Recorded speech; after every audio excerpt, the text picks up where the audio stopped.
Hey, Kim, nandiyan na ba yung veteran actress? Alam mo, kanina pa, hindi nga pinapansin ni Direk nung dumaan eh. Pero nandiyan na. Ah, ganun Oo. ba? O sige, ibibigay ko lang yung script niya, ha? Sige, sige. Ibigay Oo.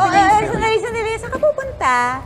Script ba yan? Ako na magbibigay sa kanya. Hindi kayo dapat dumidiretso sa kanya. Sa akin lang kayo magtatanong kung may kailangan o may aabot kayo sa kanya. Okay?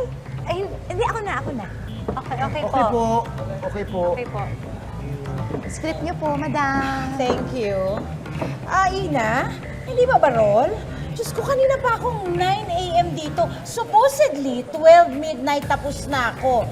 At saka, bakit naman? Ganito yung yung highlight. Bakit yellow? Ay, parang mas gusto kong pink. Ayoko na yan. At saka, tandaan mo ha, pakisabi na rin sa kanila, yung food kanina, gulay, okay ako sa gulay, pero ayoko nang may karne, no! Okay. O sige po, makakarating. And cut! Hoy! Sino nga ba itong si veteran actress na medyo mabigat daw katrabaho ayon sa mga staff ng nasabing pelikula? Sino kaya to? Tingnan natin ang clues, guys. Hindi Ito na. hindi ata to sa set nyo. Oo, hindi sana. Ano yan? Lawnmower. Sapatos. Tsaka sampay. Hang. Silhouette? Ano yan? Sampay. Halang, Ah!